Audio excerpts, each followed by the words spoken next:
I don't know, maybe it was just the events that related to the victims, and they're like, hey, if you just don't go to these events, we won't expose you. That seems more likely. So I don't know. This is very interesting. Be fun to get my twin to look in on this. Well, then, if you insist, Tech, let's fucking do it.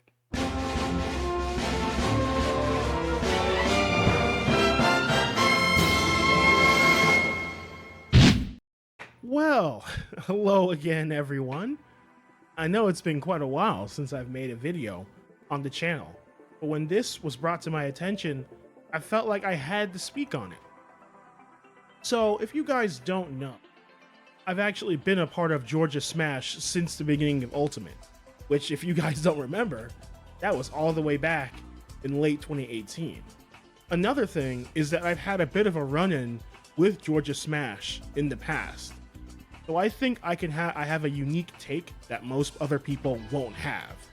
So, if you guys haven't been living under a rock for the past few days, Georgia Smash, which is like you basically say it's the head of all the Smash tournaments in Georgia, they released this, and I'll even read it out myself. So, with this, right, it says here, on May 8th, 2026, Georgia Smash moderators were notified of allegations from 3 individuals who will remain anonymous regarding Brian Last Kirkbaum. The allegations detail instances of rape, emotional abuse, and manipulation, coercion, and multiple cases of sexual assault. At the request of one of the individuals, Kirkbaum was privately banned from several tournaments in Georgia 2024 for the individual safety, as well as to allow Kirkbaum to address his behavior in private. Due to this incident, as well as other incidents occurring in other regions, etc., Georgia Smash leadership recommends an indefinite ban from all Georgia events, as well as regional events, majors, etc. Also recommend that tournament organizers communicate with us any concerns they may have regarding Kirkbaum or this ban. Okay. So that was their initial statement, and check, they actually released this in on May 11th, but in like the ass crack of dawn. I would know because I just happened to be awake during that time, and I remember seeing it right before 1 o'clock a.m. that. So I'll first show some, tweets from other people, and then at the end I'll show my tweet. So one of the first tweets I saw was from Technicals, and with him. With Technicals, of course, he covers this stuff on the daily, and he's over here like, new Smash rate just dropped. The player manager for Liquid is being banned for anonymous allegations. Hit me up if you know any detail. So yeah, just to give extra context, situation, Ryan Last Kirkbaum, he's known as Last. Last actually is, as Tech said, he is the player manager for Liquid. So he's worked with Hungrybox for years, and if you guys didn't know, Last actually moved to Georgia, I'd say a few years back, and he's been living there for quite a while.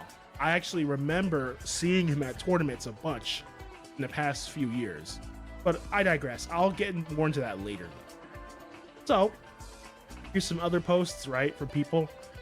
Gyromite, this guy, I guess he is another TO. He was saying that, what I really struggle to understand here is how this keeps coming up in the Smash community. Obviously, stuff like this happens everywhere, but I feel like Smash is the only place where I see it this often. What about our scene attracts people like this? Something's gotta change. Some other wonderful people here. So here, this guy over here saying that every time something like this happens, people ask why the cops aren't involved. And I think it's extremely important to remind people that this is the conviction rates for sexual assault. So over here, he's showing, that I guess the rates of being convicted are quite low. So again, this is a stupid argument because like really that's your argument. So because people get convicted at a low rate, that means you should never even try and call the cops in this situation. Oh, so yeah, don't call the cops. What you should do is post a 41-page document on X and spill the tea on your alleged abuser. So that's the proper way of doing it, not at least trying to go through the legal channels first. I swear. Mind you, these are the type of people who are running the scene. So just remember that when you see such a stupid statement, like, remember. Because I remember what Gyromite, who was saying that, why does this keep happening? It's like, yeah, it's because of people like this, because people like this run the scene. And it's like an infinite loop. This shit happens over and over and over. But whatever. So now, then here, Hungrybox has his take, right? He says here, hi everyone. This is difficult for me to process because I worked alongside Ryan during my events for 6 years across many iterations with the box tournament series. Don't know, that was a very prominent online tournament series. Was sponsored by Coinbase. It was first called the Coinbox, but then now it's just the box. And then it says here, the listed allegations are ones that should always be taken seriously, and my thoughts are with those that came forward following the recommendation of Georgia Smash. Last will be removed from the box. All I really gotta say is, this is just so typical of Hungrybox. Like, you just know this nigga did not even bother to like message Last first to like get his side of the story or anything like that. He saw this. I'll even check, when did he post this? So he posted this, at 8:21, which was, around almost 12 hours, when the post was made. I guarantee you, didn't message him, get his side of the story or anything. Just immediately just throwing him under the bus. Like, what did you expect from Juan? This is just what he does. And of course, I actually had my take on it, right? So, because I actually was awake when that did happen, but I only posted about it like, in the morning the next day. And so here was my take, right? So I at them, of course, and I'm like, none of this makes any sense, How are you going to accuse someone of rape, but only privately ban them from some locals? Like, I've been to 404 for years, and I'd seen Last there many times that year in 2024. So if you were trying to have him address his behavior in private, why wouldn't you then ban him from the consistently largest local in all of Georgia? Wouldn't that be putting a whole bunch of people in danger? So as I said, I'm going to give a bunch of extra information that your average person wouldn't know. So if you don't know, of course, 404 is by far our largest local in the state. Back during its heyday, it had upwards of over 100 people coming, and I even give an example of this down. I'll show it later, right? But I'll continue. So I was saying here, like, you can't make such a serious allegation like this in public, but then you don't give you give barely any details about the allegation. We don't know who's accusing him, but that accusation alone is enough to get someone privately banned. This entire situation reeks of bullshit, just like with Rango's case. Like, you people have shown your incompetence over and over again. I don't believe you for a second. I won't make any definitive statements until the facts actually come out, but regardless of the outcome, your handling of this case is terrible. But yeah, so, and that's my point. We don't know if Last is guilty of rape or whatever. Again, we don't know much of anything about the case. So how can we make a definitive claim for anything? So it's so weird. And actually at the bottom, so you're at the middle where I'm saying that I saw him many times in 2024, I actually screenshotted this. So, because I went on Smash GG, I looked up his, because in Smash GG, you can look up someone's history in tournaments. So I actually remember I was at this local hall.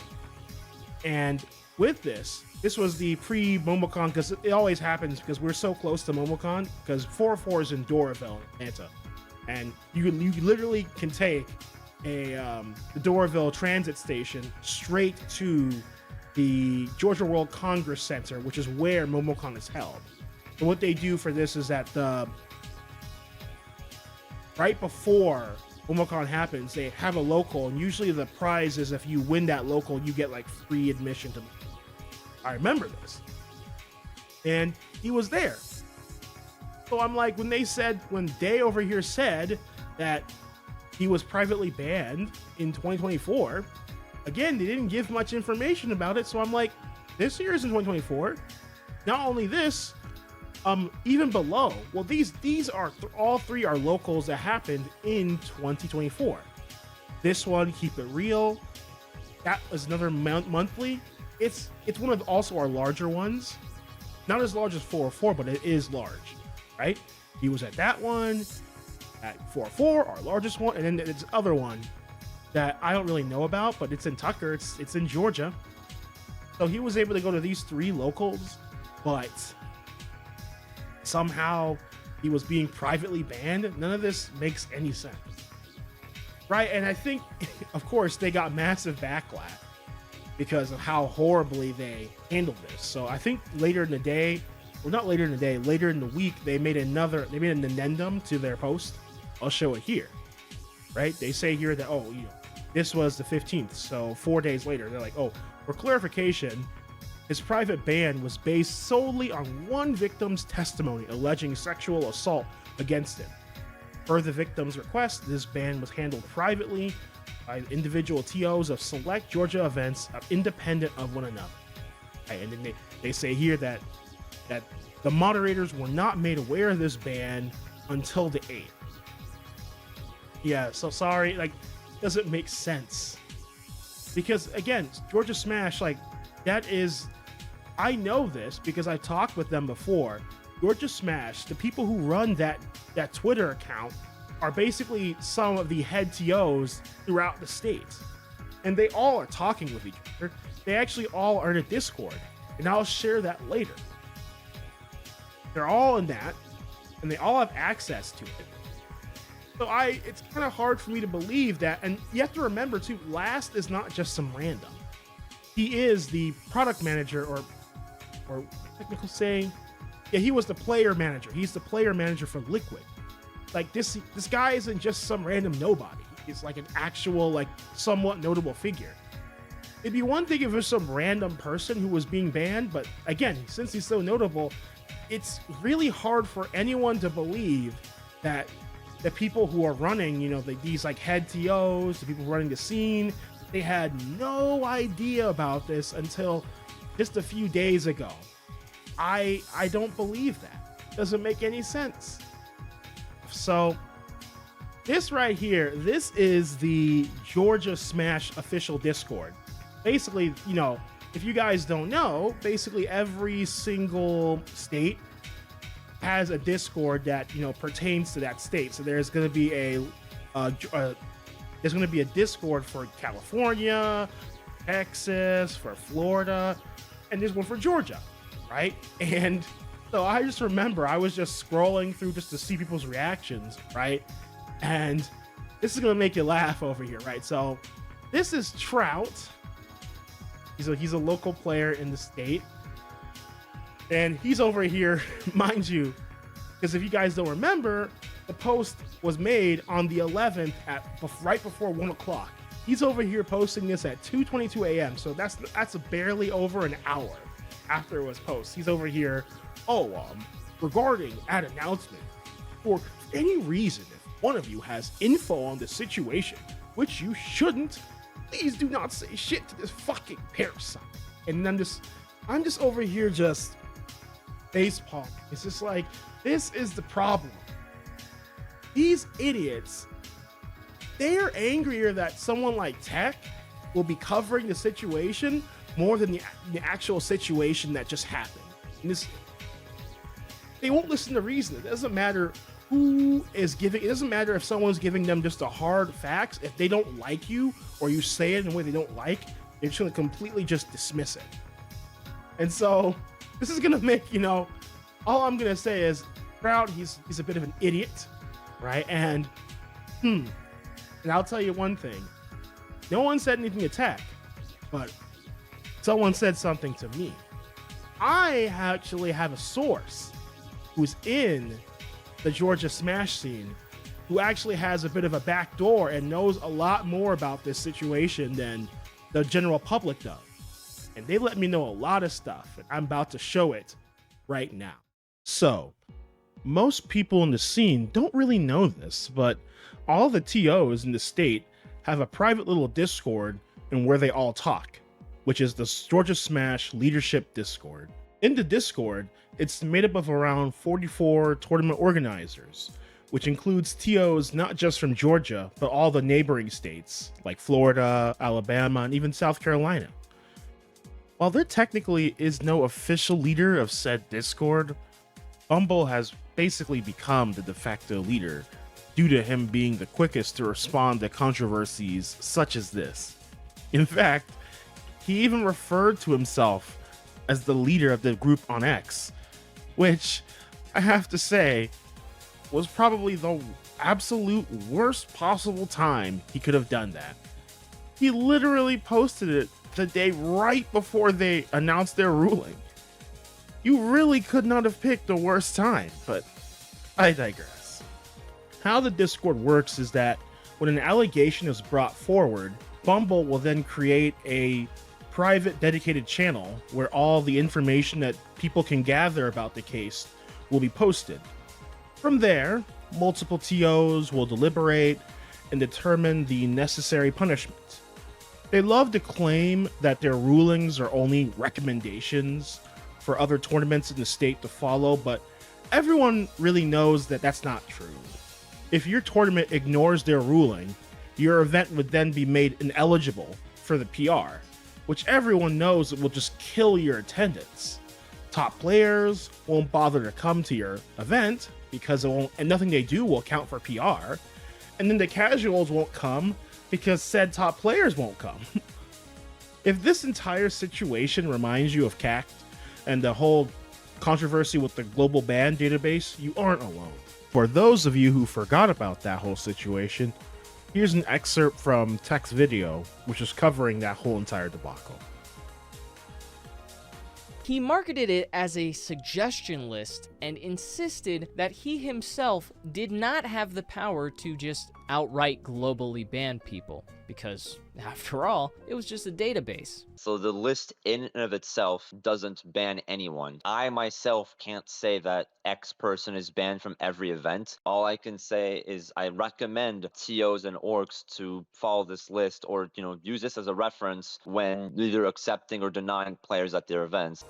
For a group with so much power, you think that they would have at least a defined set of rules or, a code of conduct to make their rulings, but of course they don't.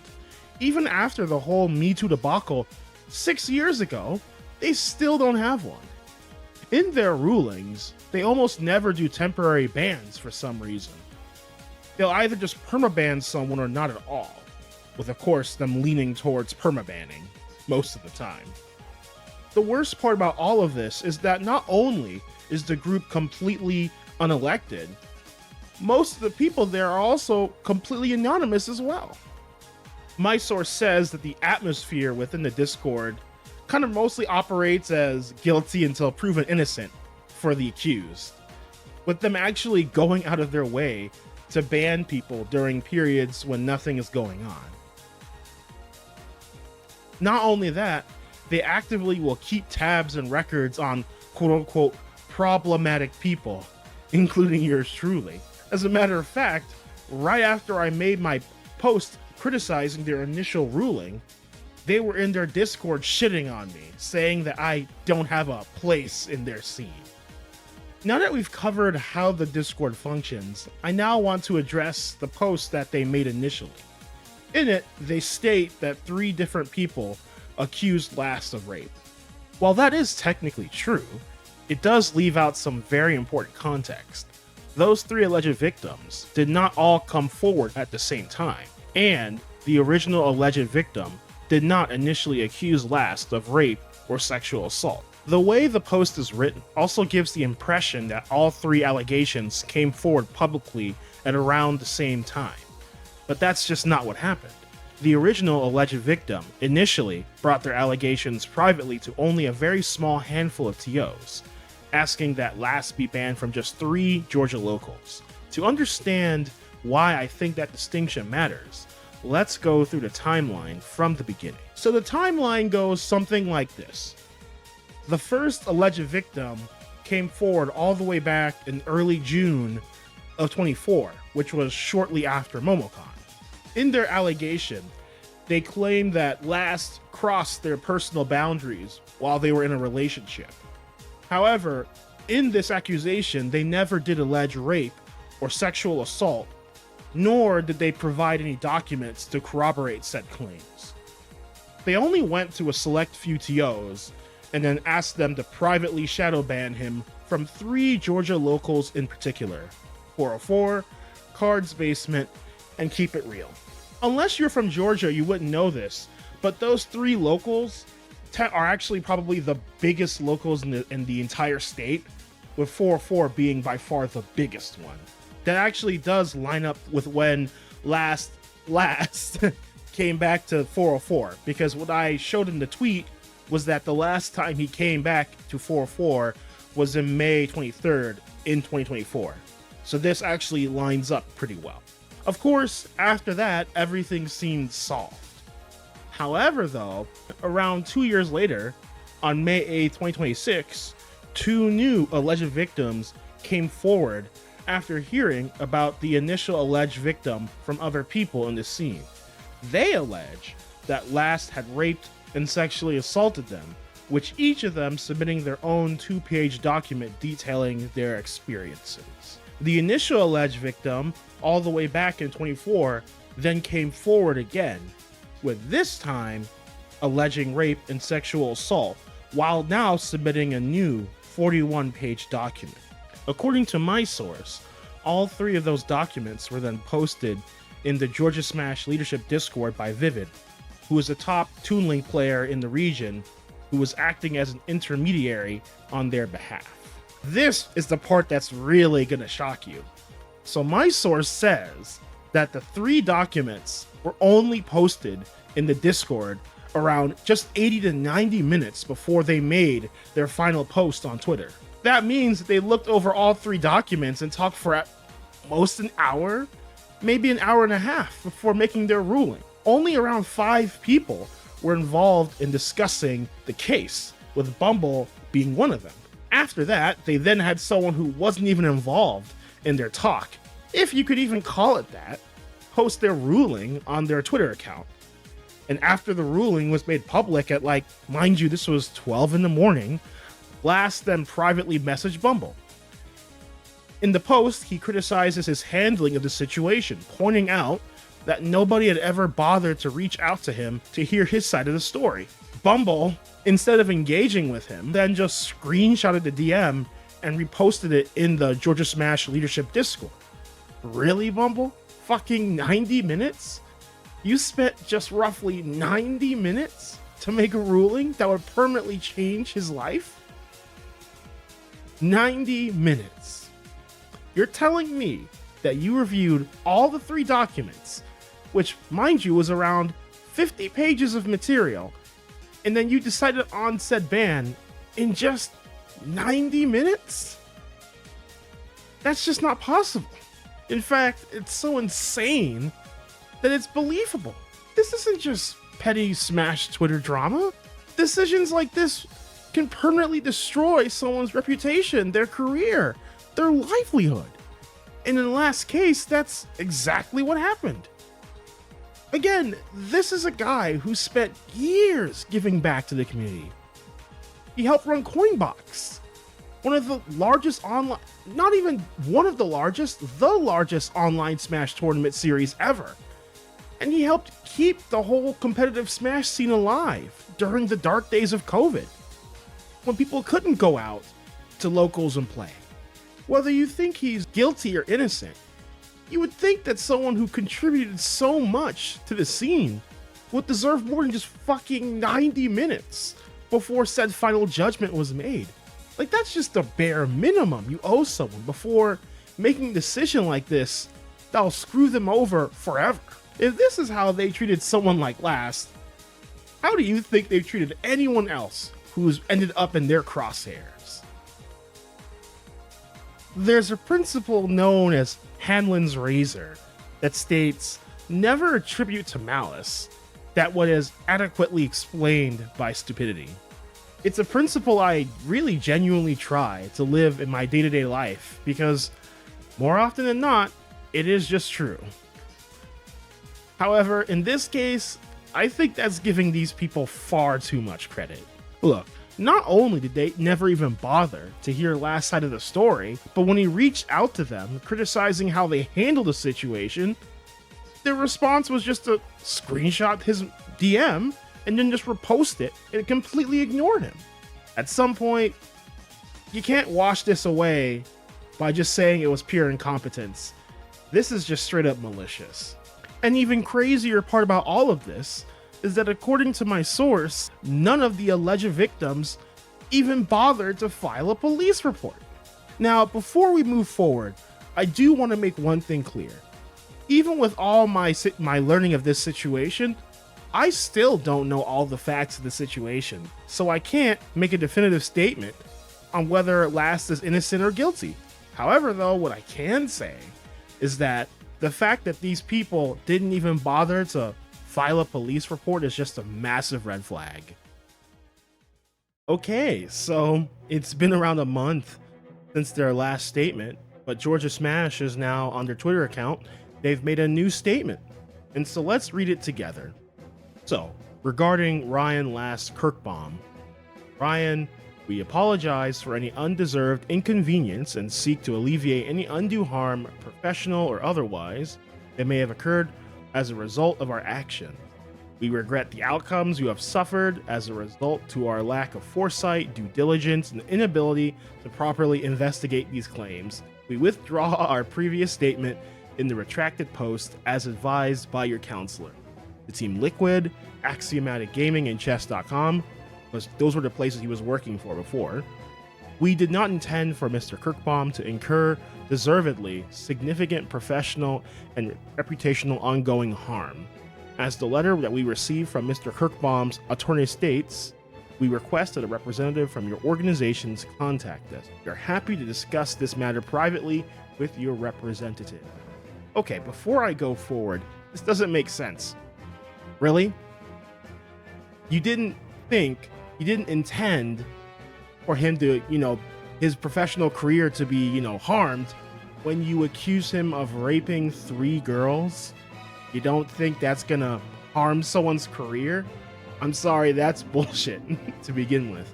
They knew what they were doing when they amplified those, claims without, by their words, they say here that they didn't, in their inability to properly investigate the claims, so they knew what they were doing. This is just corporate speak. But let's continue. On Saturday, May 23rd of this year, members of Georgia Smash Moderation, the Georgia Smash Leadership Discord that I showed, as well as tournament organizers unaffiliated with the organization, received letters from, and these are his lawyers. The contents of the letter stated that the allegations provided to us were largely unsubstantiated and categorically false. As Georgia Smash is an informal association of community moderators, the claims brought to us alleging Mr. Kirkbaum's misconduct were not extensively investigated and were taken at face value. AKA, we did, as I showed before with that screenshot, they didn't even bother to ask him his side of the story, and they just completely believed the women who made the allegations. Again, that's just corporate speak for what I just said. Since the publication of our initial statement, Mr. Kirkbaum admitted to an incident in 2023 that led to his being uninvited from an event. And just to remind you guys what that was that the first victim that accused him, because when she made that first accusation, she did not accuse him of rape. What my source says is that she accused him, because she was his ex-girlfriend, the worst that she accused him of was maybe inappropriate touching during their relationship, which is not good, but that's not on the same level of sexual assault or rape. Back then, no one made the claim of rape. The claim of rape was only made first by the 2 new victims that came out this year, and then the old victim all the way back in 23, then also added onto it, saying that she was raped as well. So that is what they mean by that. But I'll continue. However, this recent letter states that our reckless publication could be interpreted to falsely charge Mr. Kirkbaum with the commission of a crime and were calculated to injure his reputation in his trade and profession in the esports and gaming industry. Hey, I couldn't have said it better myself. What other conclusion could you come up with? Obviously, it was meant to destroy his reputation. That's the point. As these outcomes were not our original intention, we hereby retract our original statement regarding the allegations against Mr. Kirkbaum. Acknowledge the recklessness of our decision to publish the initial statement with the language contained therein.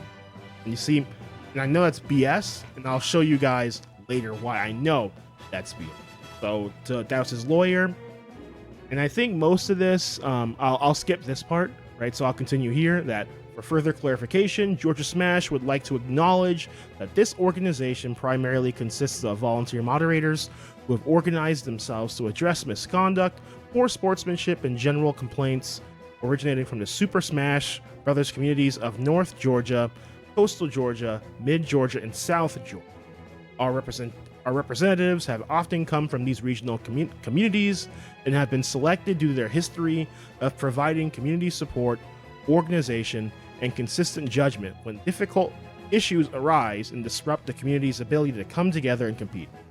Okay, so if that's the case, why did my source then say that even honestly some of the TOs that were in that Discord, some people there even were people who've been banned before, and some of their bannings was due to destroying equipment, and they were banned for that. But then those people then became TOs, and then they're in the Discord. So it's like, so how are someone who was originally banned for misconduct now able to be in the Discord and have a say in anything?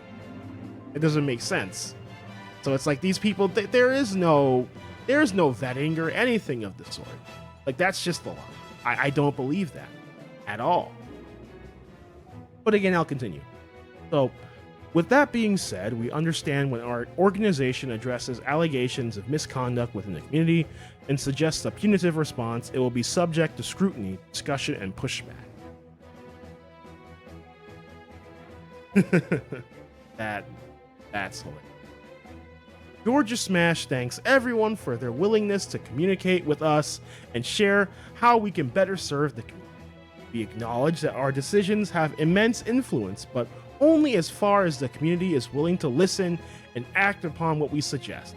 Yeah, and if a TO doesn't listen, they get removed from PR, which is a pretty big deal. That being said, we want to clarify the following. Georgia Smash is not an investigative body. Our job is not to substantiate claims provided to us by parties who allege misconduct by members of the Smash Ultimate community. We are responsible for suggesting measures that we believe will keep the community safe and enable events to operate smoothly without fear of disruption and controversy when issues arise. Okay, so yeah, they're not an investigative body, but then they have such unilateral power that if someone makes an allegation to them, they'll just believe the allegation and then they'll make their ruling without bothering to do any type of research or any investigation. So yeah, they clearly are not an investigative body at all. Number 2, Georgia Smash responds to each case brought to our attention depending on the merit of the claims provided, consequences of what could happen if we don't address the claim, and the impact our intervention can have on maintaining community safety. 3, Georgia Smash values immediate and swift interventions suggested by our members. This strategy has often led to poor outcome, and we are currently re-evaluating our processes so that we can provide better informed, more nuanced responses to issues that arise in our community. Hey, I have an idea. Why don't you actually make a fucking code of conduct? Why don't you try that? For once, because you still don't have that. That would be a great first start. You're only like 6 years too late? But to the Georgia Smash Ultimate community and the Smash Ultimate community at large, we continue to commit ourselves to the community's safety and will institute better practices moving forward. Thank you, Georgia Smash moderator. So that was their tweet. That's been going viral, and this was posted, June 4th. I wanted to highlight some of the, retweets and posts that were made in response to this, and they all have a very similar theme, which you will see. So the first one I want to show is this one, right? Where this person says, admitted to allegations being correct, Teapot method true combo. If you don't know Teapot's situation, I honestly recommend Technical's video on the topic, but I'll just do a quick TLDR. So with Teapot, he was a Jewish player in New York who was banned because he was a Zionist, because he supports his country in the current war that's going on. But then, usually what happens in the scene is that someone gets banned for a bullshit reason, and then they just fade to obscurity. But what made Teapot special is that he got a bunch of people and lawyers and Jewish advocacy groups behind him, and basically forced the New York scene to let him back in. And they have been shitting on him ever since. That's Teapot's story, right? But again, it's like, admitted to allegations being correct. It's like, you idiot, what allegations? You don't even know what allegations that they're talking about. Like, again, these people talk and they have no knowledge of what's going on, but they will be the loudest people. And then I'll continue the next post right here, right? This person says, this is from Spanish, oh, what fucking disgust, wanting to sneak back into the community based on lawyers. It's like, okay, sneak back. It's like, I don't know about you. If someone was trying to sneak back into the community, I don't think they would have a bunch of lawyers and throwing suits at people. That's not sneaking back. That's being as public and as loud as possible. But these people are idiots. They don't know the definitions of the words that they speak. Next one here, right? And this one's a very popular sentiment here. Oh, the lengths that banned players will go to try to this dude can't type. Okay. The lengths that banned players will go to try to get unbanned has always been insane to me. You're willing to spend thousands of dollars in legal fees just to get unbanned from an esport, which has been infamous for its lack of monetary support. No way people love Ultimate that much. Like, these people, they think that the game is just, that's all the only reason that someone would do this. It's like, I don't know. Maybe it's because he was accused of raping 3 women and then they used his full government name and everything. No, crazy. How could someone want to do that? Wow. It's not like that allegation would stick or anything. The next one here, right? And then this person, they say, oh, I wonder why he didn't try to sue when the ban was private. And, you can say this, right? The thing is, though, I would know why. Because, from my source, the initial allegation, I'll repeat it again, the initial allegation that was made, there was no allegation of rape. It was more just sexual misconduct. And 2, it was all private. And then the person, the alleged victim, all they said is that they wanted, Last to be banned from just 3 tournaments. That was it. As you can tell, he was still, working with Liquid, doing all the stuff he was doing. So it's like, thinking, if I want to put myself in his shoes, maybe he was like, okay, maybe things weren't the best with this girl. It's one of those things where it's like, it's not really provable if I did anything wrong. But let me just take this punishment. I don't even go to these locals anyway to begin with, because he didn't go much anyway. So he's like, and I still get to do my job and do everything else I love. There, problem solved. I can totally see why he wouldn't sue, because he probably figured, oh, it's not worth it. But now when his name is being blasted in public and he's being called a rapist and given death threats a bunch, which I'm going to show later, yeah, I can totally see why he'd want to sue now. Not really crazy to get to that conclusion. It really isn't. And then this one here, oh, him reposting this is so funny and so embarrassing for him. Dog, you dropped a bag in a lawsuit for literally zero reason. You're not getting into another tournament. Your career in Smash is done. Get that name changed and apply to McDonald's. Like, this right here is like, hey, idiot, this right here is the reason. It's like, allegations like this are serious, and they tarnish not just someone's reputation, but their name themselves. The fact that you're even like insinuating that he'll need to change his name, that just like alone shows the severity of the crime he's being accused of. Well, of course he's going to fight back. Even if he doesn't, and even let's just say he does prove himself without a shadow of a doubt that he didn't do what's being alleged, he didn't rape anyone, right? It doesn't matter. These allegations are going to stick with him forever. However, though, it is pretty cathartic to know that, you know, you were accused of this and then you were proven innocent in the court of law.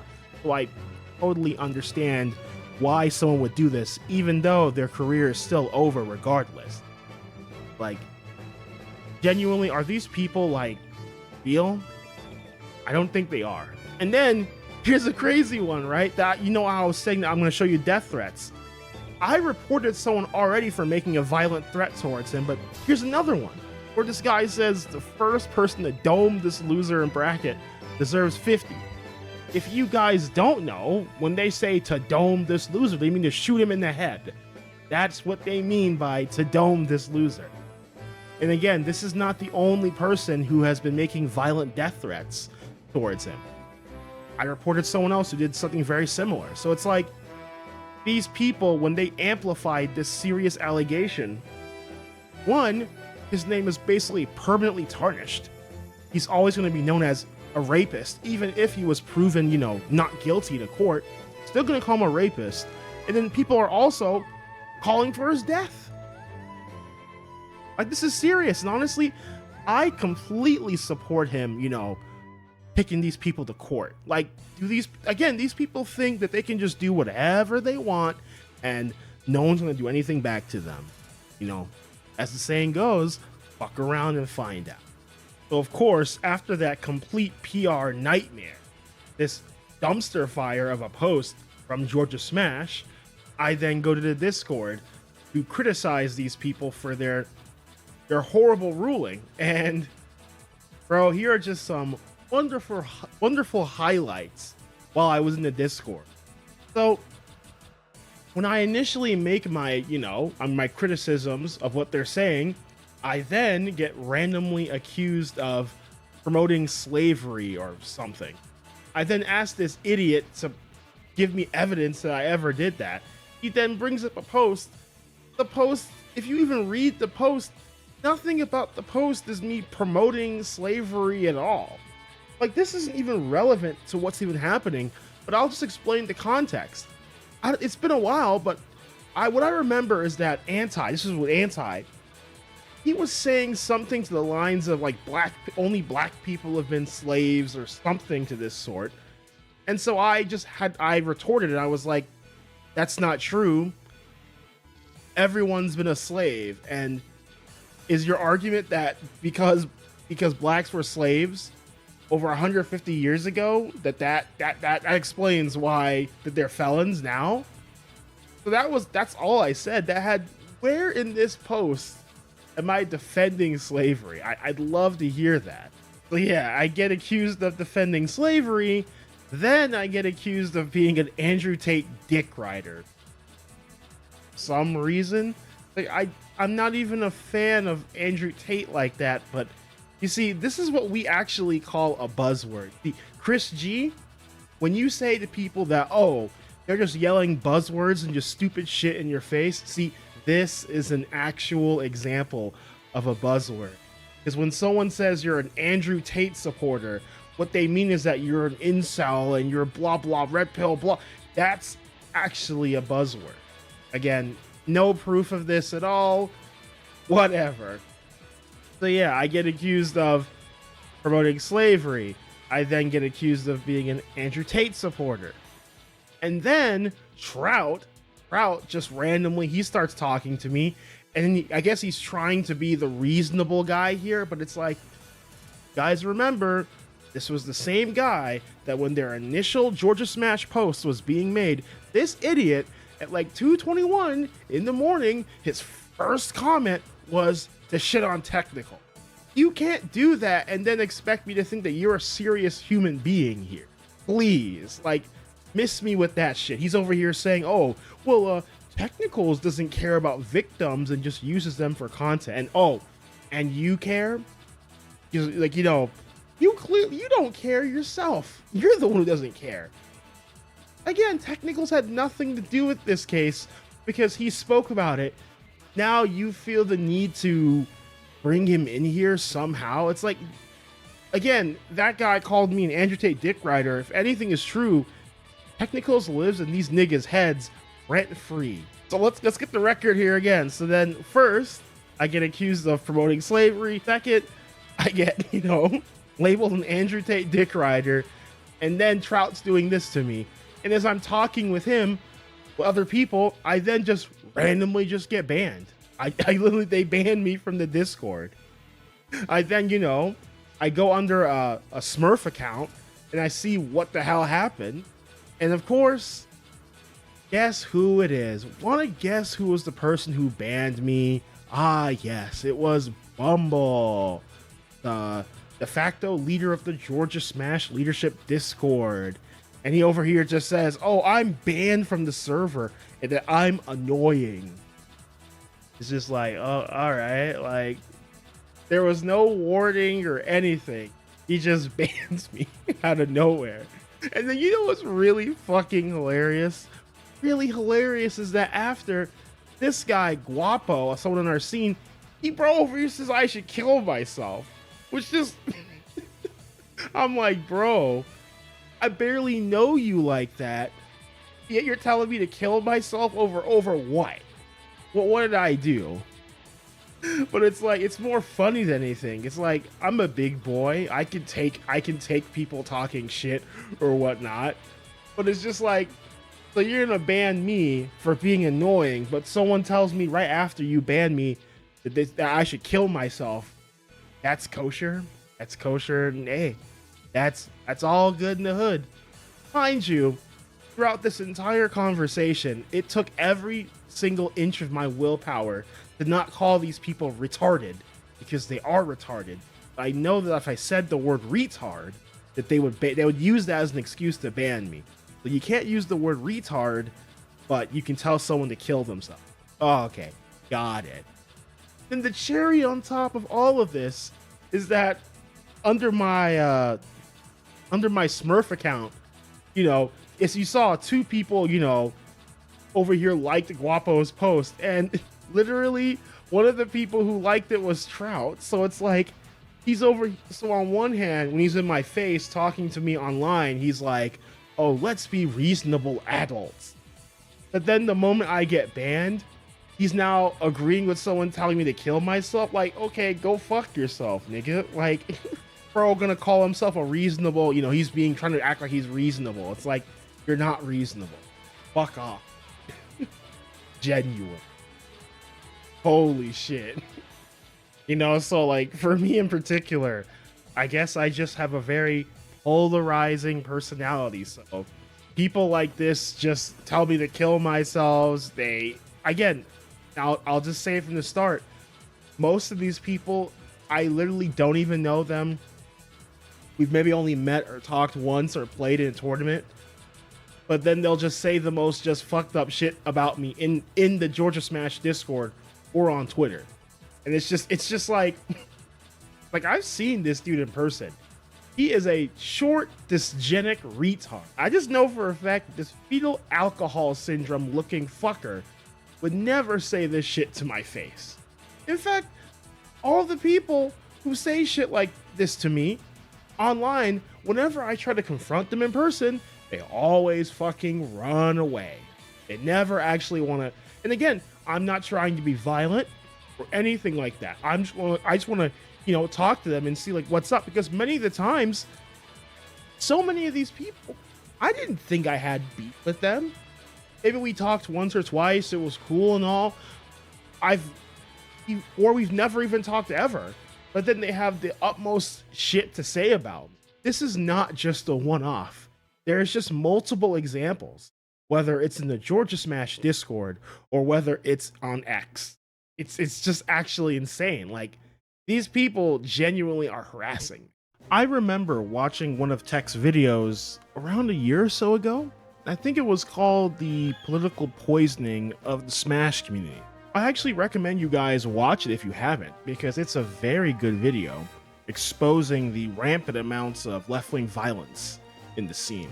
However, a big issue that I have with Technicals and other people like him is that they always say that it's both sides that are ruining the scene with their politics. His solution is to then remove all politics from the scene. To be completely honest with you, I don't even think that's actually possible.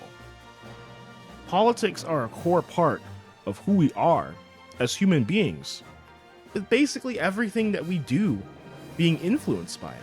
And let's just say, for the sake of the argument, that it was possible. Would it actually make the scene better? You would then have to remove guys like EE and TK Breezy from the scene because so many of their jokes are political. This just sounds like a case of throwing out the baby with the bathwater to solve the problem. I just think that that approach distracts from the actual problem here. The Smash community does not have a political problem per se. It has a left-wing political problem. They are the ones who are running the scene and forcing everyone to share their beliefs or get banned. They are the ones who will go out of their way to harass people and throw death threats at them if they just have a slight disagreement with them. It's not right-wingers who are doing all this stuff. It's only them. Many people in his camp will not like how I'm framing this, and they'll just say that I'm being divisive. My response to them is that if we don't actually tackle this issue head on, we are never going to actually solve the problem. Instead, we'll just be stuck in this infinite loop of complaining about how bad the Smash scene is, while nothing actually ever changes. Hax's treatment in the scene is just the most pertinent example of all of this. This is a hot take, but I don't think he actually did anything wrong in his video. The worst that you could say about the video is that he was too eager and too personally invested in all of this, but I don't really blame him though. And I see no real reason to autistically nitpick his video when the people who were criticizing it weren't even acting in good faith to begin with. Doing so is not going to make common ground with these people. It will just give them an excuse to dismiss you completely, so I'm not playing that stupid game. When you really start to look into what Leffen did to him, and especially when it came to his company, you really can start to see where he was coming from. For example, here's an excerpt from the franchise's video covering that entire saga. When Hax first announced the box in 2017, Leffen spent several months on his Twitter and YouTube channel degrading the box, arguing against its legality in tournaments, and claiming that ergonomic controllers were not necessary. Gone sexual! Leffen even began to pressure event organizers to ban the box at their events. Royal Flush, a New Jersey-based tournament series, invited Hax to compete on the box and showcase the controller. But after pressure from Leffen, they decided to ban the box and rescind the invitation. For the hand position for this one, I actually feel like these buttons are like too high up. He says that the buttons on the box are too high up. Wouldn't it be crazy if the buttons on the frame 1 and the box were the exact same distance apart? Something I am disappointed to see though is that the button spacing ended up being just like on the box. What I mean by that specifically is the gap between these two rows is the same. So if the buttons are too high up on a box, wouldn't they also be too high up on a frame 1? Well, according to Leffen, no! When you compare everything he said about the box to his Frame 1 review, it's hard to believe that his motivations for promoting the Frame 1 were anything other than trying to target Hax. And this is precisely why Greg chose Leffen to essentially act as his marketing team. Leffen was a large influencer who didn't like Hax and has a very strong fan base who will treat everything he says as gospel. This shit right here is reverse Flash levels of obsession. Leffen genuinely is a fucking psychopath. Another area where I break from Technicals' camp is that I don't think Hacks went nearly hard enough. He should have never apologized to these people because he was in the right. He should have told these people to fuck right off and just made his own alternative scene. As someone who was in the Mana Monthly alt scene, I do remember that we always were trying to get him to be involved with us, but that never really worked out. And the thing is though, he didn't even have to work with them. He honestly could have just done his own thing. If anyone could have done it, it would have been him. He had the fan base, he had the technical know-how with, with experience with the box and UCF, and he had experience running tournaments, especially his own, being Hacks' nightclub, which, if you guys don't remember, it was directly stolen from him, and when he died, it was changed to now the stock exchange. These TOs were never going to let him back the moment that they banned him initially all the way back in 2021. People will then maybe speculate that the CSRP could have helped him, but that just isn't really true either. If you guys don't know, fucking Bumble, the guy who I've been talking about for most of the video, was chosen as an admin for their organization.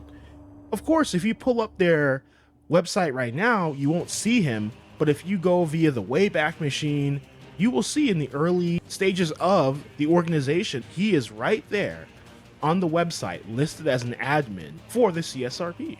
How was the CSRP ever going to help reverse his ban when it's made up of people who all run in the same circles as the people who got him banned in the first place? These retards think that hate speech is more of a bannable offense than damaging property and violating competitive integrity, aka cheating. I wish I was joking, but I'm not. You can go look on their website, it's right there. In fact, one of their quote-unquote core values on their own website is that if you see something, say something. Well, Hack saw something. In fact, he was one of the only people still left in the community that had actually lived through what he was warning everyone about. He did exactly what they claim that they want people to do. He saw something, and he said something. And look what happened to him for it. What a fucking joke. I could spend an entire video just calling these people out alone. And trust me, it's coming. It's just not today. With all of that being said, let's go back to last situation. What I'm about to show you is something that my source just recently sent me that really just perfectly illustrates the type of corruption that I've been talking about. I really want to focus on this last part here. Who cares, man? It's just a video game. Who gets lawyers over a game? You see, when I initially read that statement, I got extremely pissed off. But then, I realized that they're right. Most people won't get lawyers over being banned from a video game community because they don't have the time or the money to do so. Unless you are like Teapot and have a bunch of Jewish lawyers who are willing to work for you pro bono, you're just shit out of luck. However, last situation is different from most. One, not only did they accuse him of a heinous crime with his full government name out and about without even bothering to get his side of the story, said accusation led to him losing a massive portion of his livelihood. Because this game was his livelihood. You have to remember, this guy was a coach and a TO and much more for Team Liquid. Team Liquid is worth like what, over $100 million? You know they were paying him a decent amount to do all the things that he did. And you guys made him lose all of that in just one moment. If anyone had a reason to bring your ass to court, it would be him. These retards have been doing this same exact shit for years, but they just happen to fuck with the wrong person. I'm sorry, but these people are never going to change, so stop begging them to change. There is no negotiating with them. You either have to remove them from power or just make your own parallel scene entirely. An example of this parallel scene was like Mana Monthly and Mana Summit. But the biggest reason why the mainstream Smash scene constantly attacked and slandered them is because that they know that the moment that anyone were to offer a viable alternative to what they offer, they will just automatically lose, because they know everyone hates them and they only tolerate them because they are the only party in town. Mana Summit in particular bruised their ego because their event was able to raise more money than Riptide, which was a major that happened around the same time. Mana Monthly was able to raise over $10,000 for their event, with Riptide only raising around almost 10K. Mana Summit was actually the first ever IRL alt scene event. Before that, all the events were done online. So this proves that it's possible to run these types of events offline rather than just online. It's the reason why they didn't cover the event when it happened, just like they didn't cover Smash Factor when they hosted hacks, even though it was newsworthy. All the people shitting on them and calling them right-wing grifters will never bother to mention the fact that they were the only ones who actually gave hacks a proper tribute during their event. The same cannot be said for the mainstream Smash scene.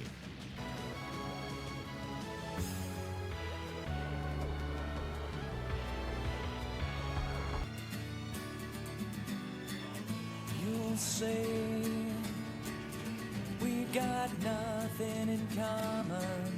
For Hax's situation, I plan on releasing a long-form video on it later this summer. In the video, I have some new and never-before-seen information that I'll be releasing, so stay tuned for all of that. Thank you to everyone who watched for this long, but I'll see you guys next time.